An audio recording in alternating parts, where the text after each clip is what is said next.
Iran entered a new and dangerous phase, intensifying attacks on U.S. military installations in the Middle Eastern region.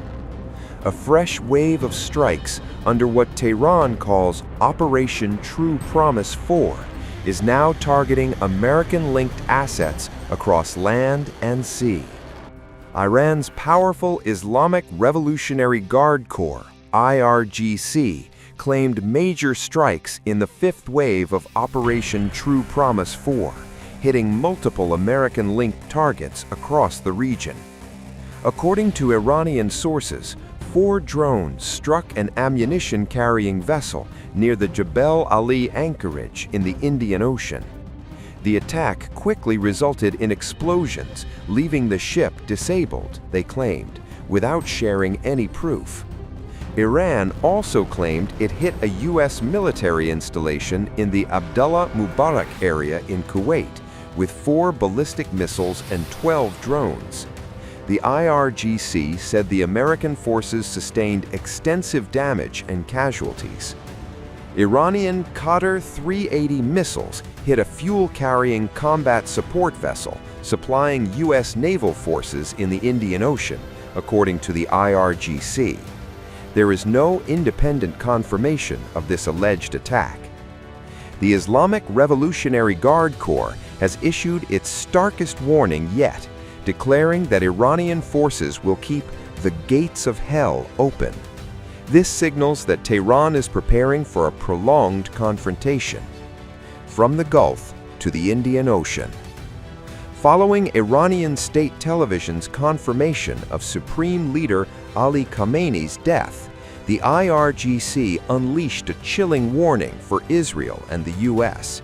It says the most ferocious offensive operation in history is coming.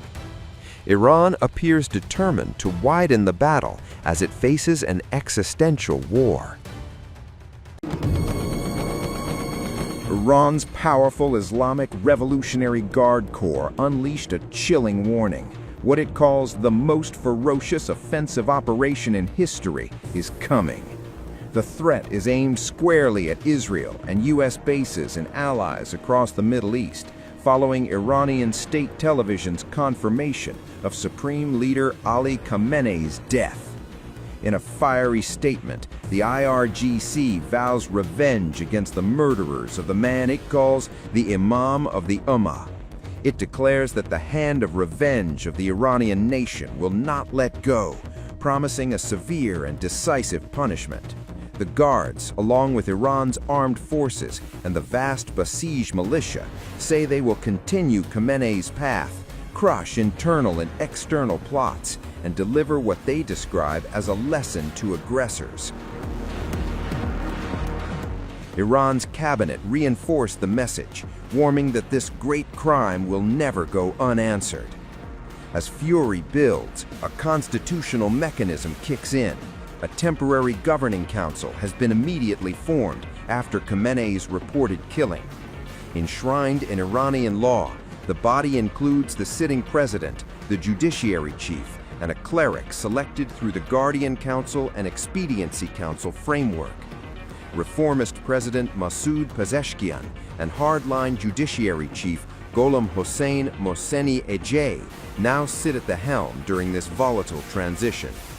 Meanwhile, the powerful assembly of experts is legally required to move as soon as possible to appoint a new supreme leader, a decision that could redefine Iran's future direction. According to multiple U.S. sources, Israel and the United States waited for a rare, high-value opportunity, a meeting of Khamenei with his top advisors. Intelligence reportedly tracked 3 such gatherings. When confirmation came that the supreme leader was convening his inner circle at a secure compound, the operation was set in motion.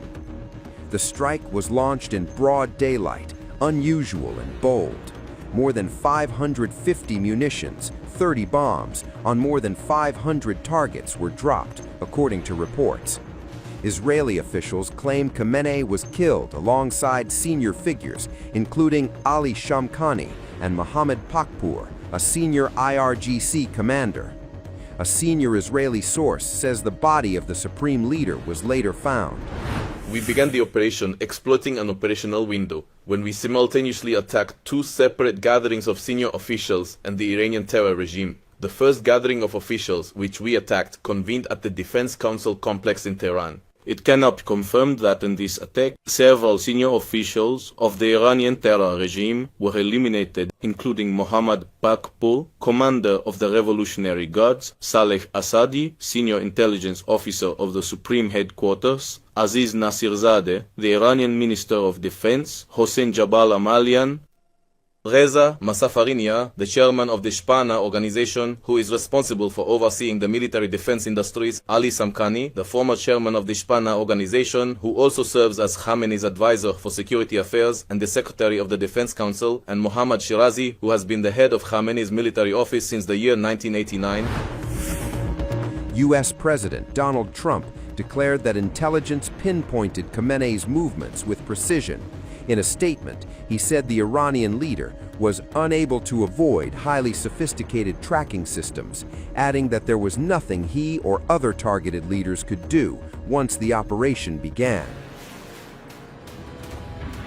In a dramatic and meticulously timed operation, Israel and the United States launched a sweeping military strike on Iran just as Iranian Supreme Leader Ali Khamenei was meeting his closest advisors.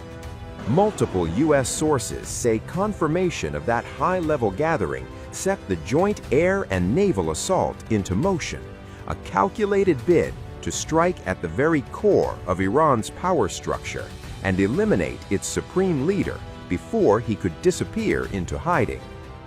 According to Israeli officials, Khamenei was killed alongside several top lieutenants, including top advisor Ali Shamkhani and Mohammad Pakpur, a senior commander within the Islamic Revolutionary Guard Corps. Iranian sources told Reuters that Khamenei had convened a crucial meeting on Saturday with Shamkhani and senior official Ali Larijani at a secure location shortly before the first explosions erupted. A senior Israeli official later claimed that Khamenei's body had been located following the strikes. U.S. President Donald Trump declared on his Truth Social platform that American intelligence had precisely tracked Khamenei's movements. He asserted that Iran's top leader was unable to avoid our intelligence and highly sophisticated tracking systems, emphasizing that working closely with Israel, there was not a thing he or the other targeted leaders could do to escape. U.S. officials suggest the strike had to eliminate Khamenei at the outset to preserve the element of surprise, amid concerns that any delay might allow him to retreat into fortified underground networks. Sources reveal that Khamenei had initially been expected to hold the meeting later in the evening in Tehran. However, Israeli intelligence reportedly detected an earlier Saturday morning session, prompting planners to accelerate the timeline. Within hours, coordinated strikes pounded strategic locations across Iran. Among the first targets was Khamenei's high-security compound in Tehran. Satellite imagery later reviewed by Reuters confirmed that the compound had been reduced to rubble at the beginning of the operation. To the great nation of Iran, it is with immense sorrow and profound grief that we announce that the lofty spirit of the esteemed leader of the great nation of Iran and the revered vanguard of the Islamic Ummah, His Holiness Imam Khamenei, has, by partaking of the sweet nectar of martyrdom during the blessed and holy month of Ramadan, ascended to the highest realms of the divine, joining the eternal abode of the righteous. Meanwhile, before an internet blackout took effect, videos circulated online shared by Iranian diaspora outlets appeared to show groups of Iranians celebrating in the streets following Israeli and U.S. strikes on key military and government targets, killing Supreme Leader Ayatollah Khamenei. The military action has thrust the Middle East into an alarming and unpredictable new chapter. Iran has already launched retaliatory attacks against Israel and nearby Gulf Arab states, escalating fears of a broader regional war. Intelligence sources told CBS News that as many as 40 senior Iranian officials may have been killed in the strikes, though Tehran has yet to confirm the full extent of the casualties. Even before the assault, U.S. intelligence assessments warned that the removal of Khamenei could open the door for hardline factions within the IRGC to consolidate power. With no clear succession plan publicly outlined and tensions surging across the region, the aftershocks of this high-stakes operation are only beginning to unfold. The balance of power in the Middle East now hangs in the balance as the world watches for Iran's next move.